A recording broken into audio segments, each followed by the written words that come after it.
Welcome to BitBoy Crypto, home of the BitSquad, the largest and greatest crypto community in all of the interwebs. No channel works harder to keep you in the know when it comes to crypto. This is Around the Blockchain. Come to you Monday through Friday at 5 p.m. Eastern Standard Time. We're talking about your favorite topics, and today we're doing it with my favorite panel we've ever had on the show in the history of the show. We're going to go ahead and start on the top right. Yeah, we're talking about Crypto Keeper. And he said if Bitcoin falls below 10K, he's taking that sign off behind it in his room. Then in the bottom right, keep a close eye on his camera, and you might catch him swatting at a gnat secretly. Crypto Face, one of my favorite people on the show, period. Then on the bottom left, we have Gareth Soloway. He's become a Luddite. He has given up the screens behind him, and he's now living off the earth. That's herbs behind him. He's going to be using an Italian dish later this month. Then in the top left, we have Johnny Hopper. And the markets are so bad, he's taken to a side hustle, which is doing photography. And he's working on some prints in his red room as we speak. But we're going to be talking about Russian ruble. Is it strong? Is it weak? What is going on with that? BlockFi bidders. We have people trying to buy BlockFi for pennies on the dollar. And 3 arrow defaults, some scary stuff. But before we do that, let's look at the crypto markets. And we got some good people on the show today. I'm going to try to pick their brain about what is going on with the Bitcoin price. We're kind of flirting around in this $20,000 to $22,000 range. Some people are saying the range is closer to 19, 20, 21. Gareth, I'm going to bring it to you first, and then Face maybe a little after. We have Bitcoin just kind of hanging out in this boring sideways pattern. How long do you expect this boring action to happen before we hit a plus or minus, say, 4K or above? Yeah, so it should be in this next week, right? We should see a break according to time factors, probably by Friday, one way or the other. I'm positioned on the long side in the near term here. I got an upside target of 25,000. That's assuming we don't confirm below the 19.5 2017 high. So if we take a look at the chart here, you can see clearly this is your 2017 high. We continue. We pierced it here. They got it right back above classic, and I know it's hard for you guys to see there, but classic little reversal candle. And again, we've kind of moved to that sideways consolidation. So I'm in the camp that I think you got to get a little bit of a move up, at least to the Terra Luna UST low here, which was around 25.5, then maybe 28,000. But again, that's a near-term price target. I still think we got more downside to go after it does come. So hold on to it. You can trade it if you want. But again, I do think overall lower lows in the forecast after a little upside. Okay, now Crypto Face, anytime I feel too bullish, I'll watch your stream just to get brought back down to reality a little bit. And one of your indicators is the Three Amigos indicator. And I don't want to say indicator, but chart patterns that you've been drawing out. Now, you've called for, and I tend to agree, some lower prices for Bitcoin. Not that you wish it to happen, just that the charts are maybe seeing that this could play out to $11,000, $13,000 Bitcoin. Do you see any relief rally? We're kind of in a relief rally right now. Can this relief rally maybe go to 24, 26 before we hit that leg down? Or is this maybe this relief rally's run out of steam? Yep, there's the Three Amigos right now. Not Steve Martin. No, we're talking about these three guys with hats right now. Yeah, now remember, there is a fourth amigo, but he is the hidden amigo. And it turns out that prophecy's playing out pretty well. We actually hit the first brim. This is Javier, his first amigo. But anyways, all joking aside, we're on the weekly here. I will say when the RSIs do get this low, they could go a little bit lower on the weekly here. There are bounces. We saw a bounce when it came down to 17. Boom, right here, had a nice little bounce. And when the prices are this low, the percentages are pretty juicy. That was a 20% move from the wick. So that's pretty good. In the immediate short term, as far as like today, tomorrow, to me, I think we're going to come down maybe a little bit or kind of stay where we're at. I don't know if it's going to be something crazy or not. But as far as like time span and how we have until I guess we have like a real fight to get back to where things maybe were in the bull market or something. If you just take the past kind of where we were, we end up having hundreds, 100, 200, 300 days. We don't really got to measure it. The RSIs have also been super weak and split down here, which means it's just, yeah, prices coming up, but it ain't gonna stay going up. To get knocked back down. So I guess if you can play, the smaller time frames, there's absolutely money to be made. It just takes a different energy, takes a lot of focus, a lot of attention. You got to be there. And yeah, man, so yeah, I haven't really been trading much. I've been playing Pokemon and just staying out. Sometimes the best thing to do is absolutely nothing. I learned that from my father, so I haven't been doing a damn thing. Hey, yeah, sometimes it's no trade is the best trade. And as far as Pokemon, saw a lot of people playing on last few airplanes I've been on, so I've been seeing everywhere. Hey, sometimes you got to catch them all. My brother were doing. Yeah, but it's not like Pokemon. trading. With trading, you don't have to catch them all. Like CryptoFace said, sometimes you got to chill out at Professor Oak's lab and just, chill at the Poke Center and let your people recover. All right, well, let's talk a little Russian ruble. The Russian ruble is seeing some multi-year highs now, and not only that, Russia is moving quickly to get out of this SWIFT payment system and is accelerating their digital currency. Their CBDC was originally going to come out in 2024, and they have been accelerating things and now looking for a 2023 year release here. And of course, they have a lot of issues with being cut off from that financial system. So people have to settle some of this Russian oil being sold with things not the U.S. dollar. So they're moving quickly. They want to compete against U.S. They're teaming up with China. They're moving quickly, just like China, with their CBDC here. So I'm going to bring it to you, Johnny. We have these CBDCs. They're rolling out. I think I see a domino effect happening here. I think other countries are going to accelerate their CBDCs as well because they see these other companies or other countries doing it. With an increased rollout of CBDC, do you think that will give us more favorable legislation in other countries, or is it going to be even more scrutiny and even worse regulation in these other countries? How do you see this playing out in some of these other countries globally? I think it's going to work out well. I mean, there's that saying, the first one through the door usually gets trampled. And because of what's going on politically with Russia, I mean, they wanted to get away from the SWIFT system because they were going to be able to halt money into their country, et cetera, to kind of stop the war effort. But when it comes to the central bank of digital currencies, look at what the internet did for business. There was once a time when everybody was like, oh, the internet's not going to do anything. The internet's not going to do anything. And look at what we're doing now. It's all because of the internet, right? Well, that's the same thing of what Bitcoin and the whole blockchain technology has become. And it's just a matter of time that it went more centralized, that governments started using it. Because I don't know if you've used, if you wire something, it takes forever. This current SWIFT system on how they communicate with all of the banks over 200 countries, it's slow. So with these new rollouts, it's going to make things quicker. It's going to make the consumers easier. There's probably going to be a fight between, hey, what's going to be the dominant system that we're using?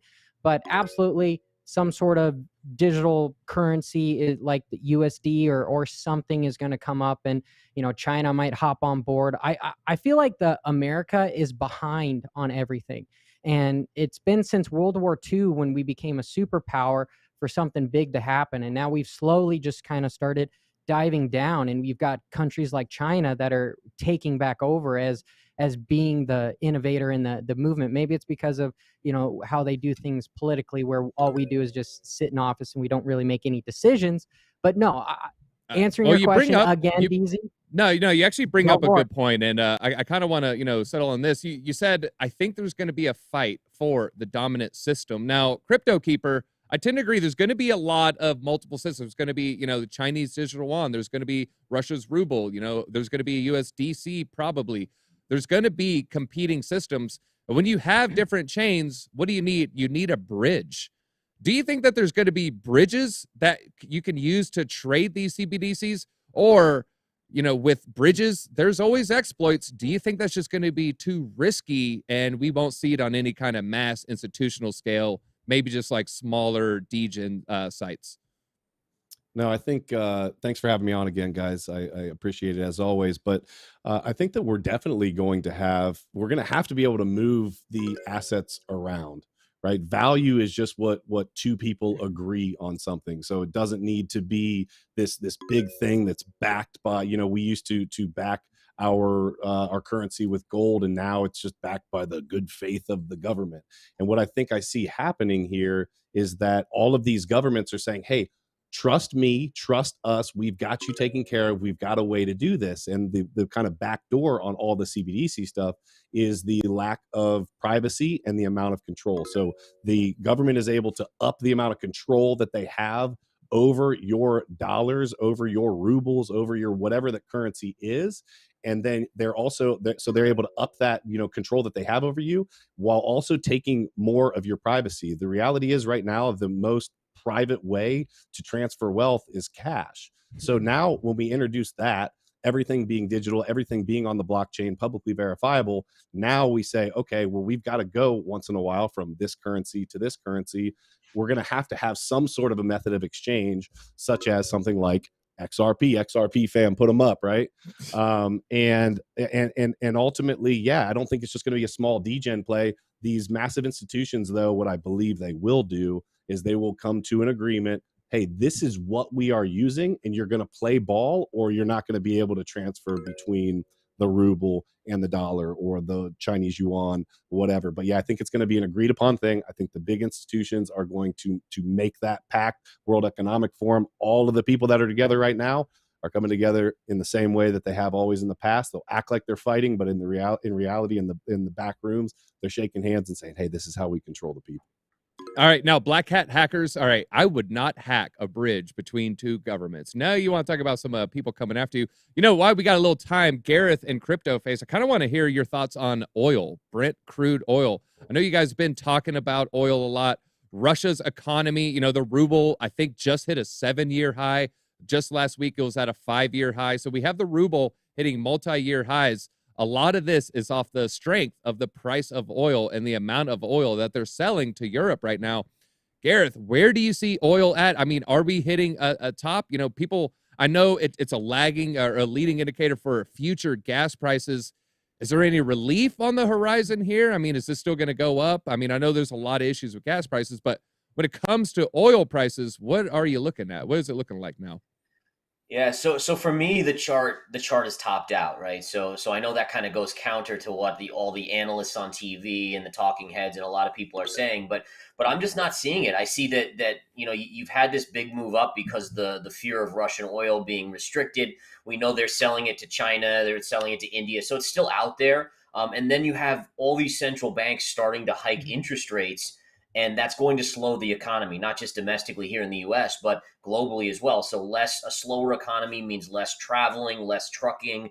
All those things are going to start to slow down. And then you also have the midterms coming up. And we all know that going into midterm elections as well as presidential elections, oil tends to fall back down. So if we just look at the chart here, the chart actually confirms that. You can see this amazing chart going back to 2008 when you had that monstrous move up. And by the way, when we were just below the high in 2008, Goldman upgraded the price target to $200 a barrel. Guess where the top was? Like $5 after that, and then the collapse occurred. I believe they did that over here as well when we were just south of 130. So look at the chart, how you see the lows here and a parallel line matching with that exact high. And then if we flip over to the daily chart here, you can see this was your Russia freak out kind of surge to 130. And then all this sideways inside bar action, what's actually going on there is you have the media pushing this narrative of oil is going to $200 a barrel, yet oil's not breaking the highs. Well, what's that telling you? The same thing Bitcoin was telling people when it wasn't breaking and holding above 65,000 in October, November. It tells you big money is selling into it.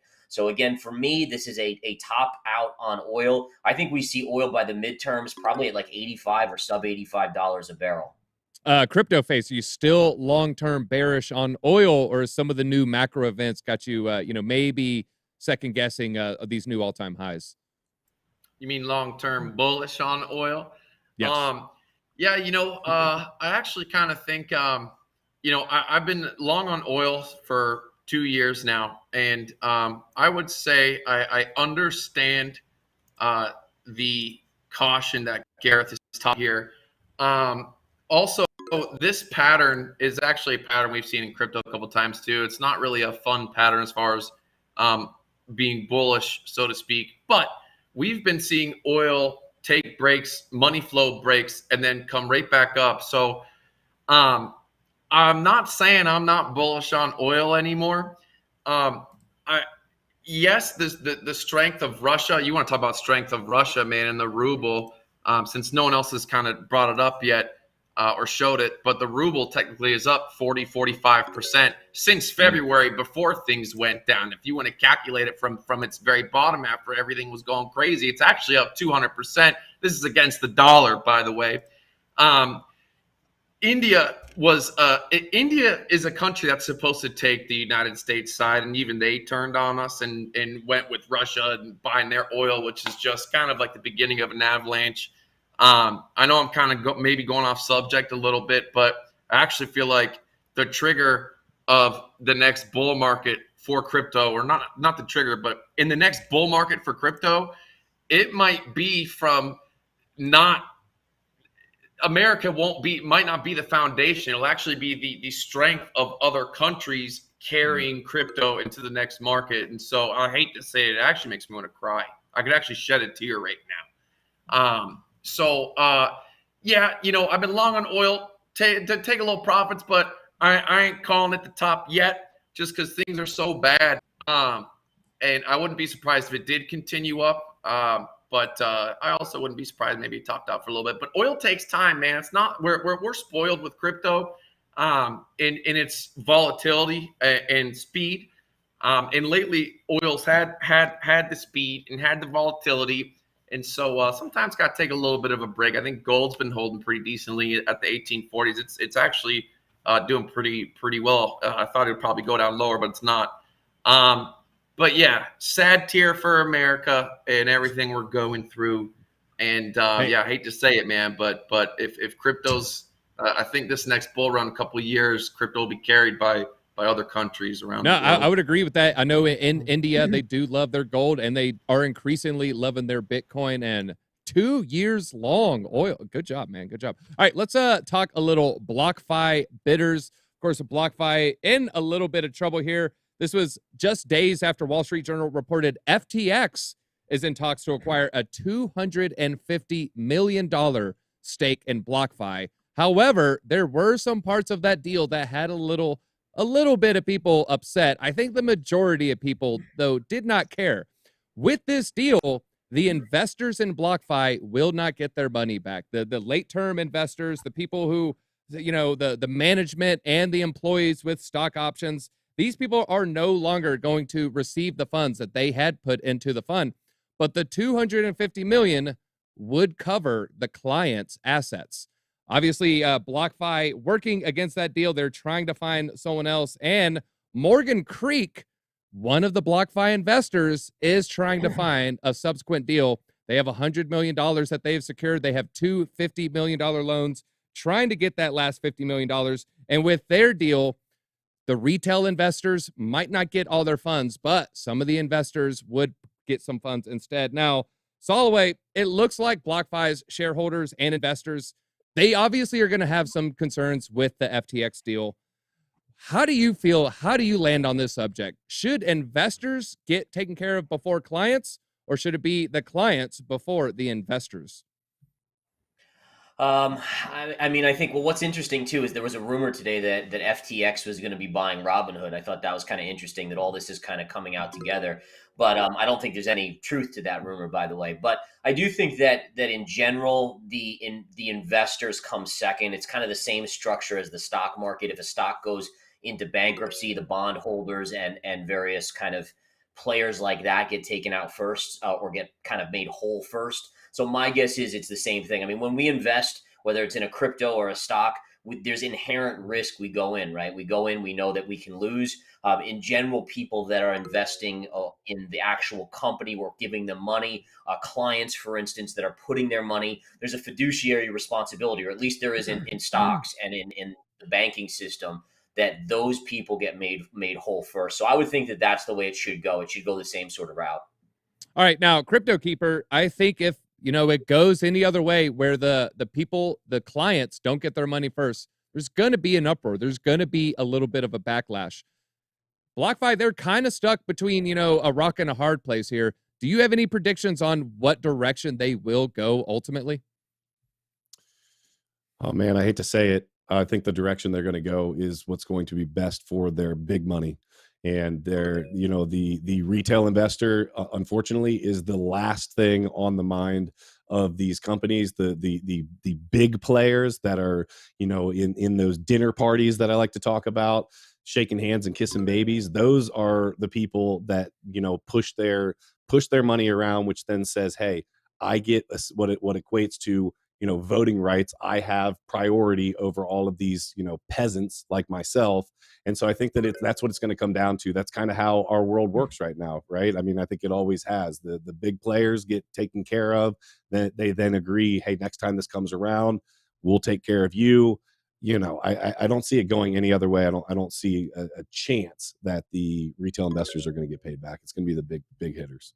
All right, Crypto Face, with this deal, so they have some competing deals. The FTX deal, the assets clients are going to be prioritized here.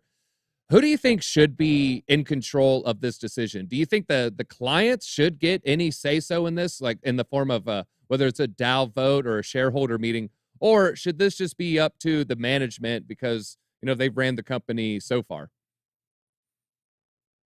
Oh boy, rarely do you see like any type of voting system in any business. Rarely comes out with a good answer. But boy, I tell you what, lending, this whole crypto lending thing is just every single one is taking a massive beating.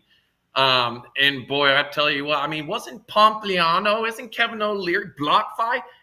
Whoever takes it over, FTX, whoever. I hope it includes the contract for Pompliano's 30-second commercials because the BlockFi Pompliano commercial is the best crypto commercial I've ever seen.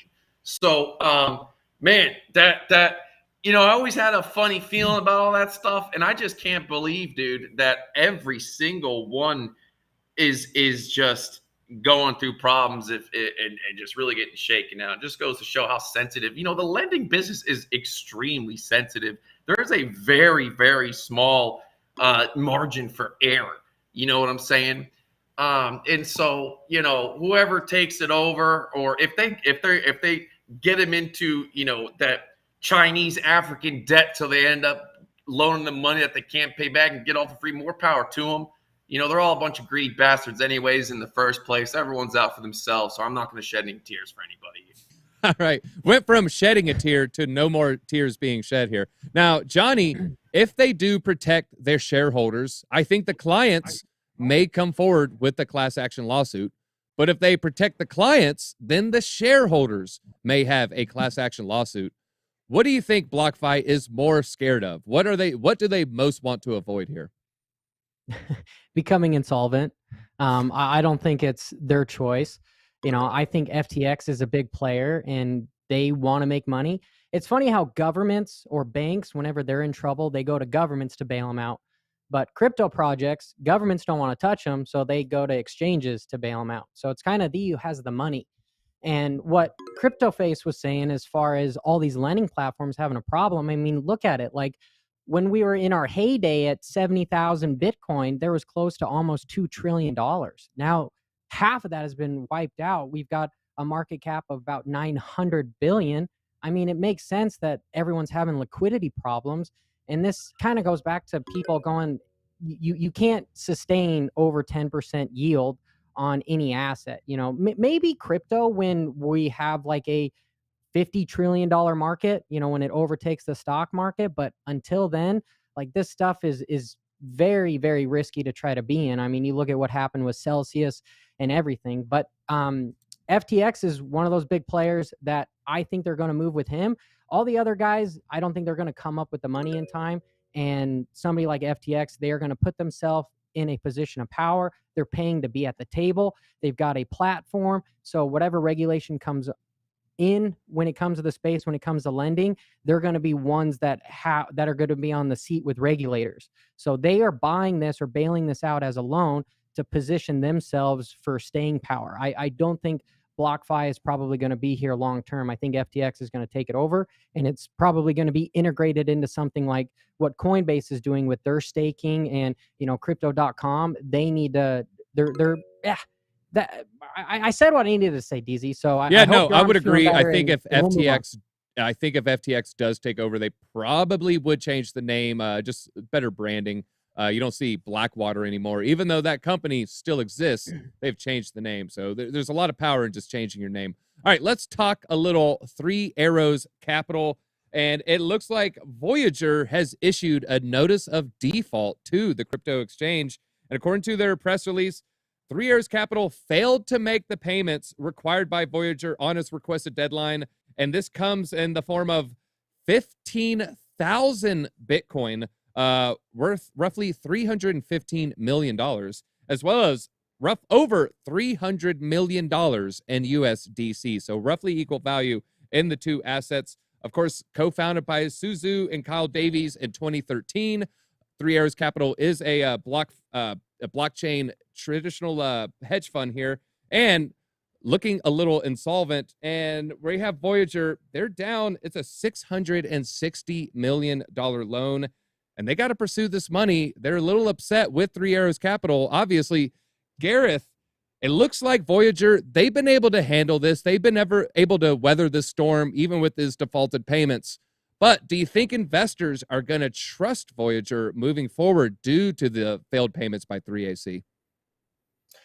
No, I don't. I think that in the crypto space, there's already so many kind of question marks, especially after UST and Terra Luna. And I mean, Terra Luna tried to come out with the 2.0, right? And it's hard to trust when you get burned as much as investors do. We've seen this in the stock market too. And you guys know I always relate to the stock market because it's what I've been in for 20 years. But we saw in 2008 and 2009, when the financial collapse happened, investors, the smaller investors, went away from the stock market even for like 10 years before getting lured back in. Of course, they got lured back in just before the next top, right? I mean, it's kind of this rinse and repeat type thing. But again, you can't blame them when there's so much shady action going on. And I really want investors out there, retail investors, to know that this isn't the only thing that's going to happen. As the crypto space kind of comes down, it's like the king with no clothes on. You're going to start to see who's naked out there, and there are more shoes to drop as crypto goes lower. So every now 5,000 down on Bitcoin, wherever that bottom is, there will be more defaults. There will be more of this thing because the sector got so ridiculously leveraged. And again, I'm coming from a system where 5% dividend yield was amazing, and some people are making 30-40% returns on it, on kind of stashing money. To me, it just screams pyramid scheme. So there's a lot of good crypto out there, and I think we can all agree with that. But there's also a lot of really weird stuff out there. Be really careful. Think for yourself. Does this make sense? Does it too good to be true? If it seems too good to be true, it might be not. So yeah, good. It kind of reminds me of I believe it's Charlie Munger quote: "When the tide changes, you'll see who no longer is wearing shorts." All right, Crypto Keeper. Voyager, they are pursuing, this via legal means, but they also secured customer liquidity demands from Alameda, pulled in 15K Bitcoin and a $200 million loan. Do you think Voyager is handling this well? Or do you feel that maybe they leaned into the degeneracy a little too hard? How do you feel they've handled this entire thing? And to be honest, I haven't like analyzed specifically Voyager and how they've handled this, but I will say I think that greed got the best of just about everyone in the crypto space. Let's go back to the 2020 crash and moving forward, and anyone that jumped in at that point basically felt that they were a god as it looked like in investing. And so what would happen was people would start to try to learn how to leverage trade. Oh my gosh, I'm winning. People would say, oh, I can just drop some money in here and stake it, and I'm getting 10, 15, 20, 30%, and I'm winning, right? I can just buy this asset and I wake up tomorrow and I'm winning. And so what starts to happen, people say, well, how can I magnify those wins? And just like Gareth was saying, it's leverage. And so what ends up happening is these platforms, they take advantage of that. They're making money on these transaction fees. And so they start to offer these products and these these services that are incredibly attractive. They're attractive to somebody like myself who's been in this for a while. It's like, wow, I can just like let my assets sit there and I can earn that kind of a yield. That's fantastic. But if you step back and look at it, it's too much. It is absolutely unsustainable. That's what happened with the Terra issue. You can't, with Anchor Protocol, you can 20%. It's just not sustainable. And so what I think most of these institutions have done is they've played on everyone's greed, and then at the end of the day, they're going to be the ones that are going to possibly maneuver themselves out of this after having made an absolute ton of freaking money. And so I think that they in the background are going to be okay. I don't know how they handled this very specifically, but I do know that the greed of these institutions, if you will, was played, or the greed of the retail investor was played throughout all of these different platforms, and they took advantage of people, and now they're walking away and saying, hey, thanks, I appreciate your pad in my pocket. Thank you for the exit liquidity. Now you're talking about people getting played. Johnny, we've seen a collapse in trust for centralized finance. Do you think that we might see an even stronger resurgence of a DeFi summer, whether it's next year or 2 years from now? The summer of 2020, DeFi came in, and it came in strong. It was just the right time for the market. Everybody had positive yield. DeFi, you couldn't go wrong. You throw a dart at a DeFi wall, and you're going to hit something that's going to double your money. Do you think DeFi might come back even stronger, or are people more aware of risks and maybe going to trust it less, even though it's centralized exchanges that went down? People want to, they chase a dream. They chase quick gains, and they'd want to get rich overnight. That's what social media, that's what all of this, the true way of keeping wealth is over time, slowly, not sexy.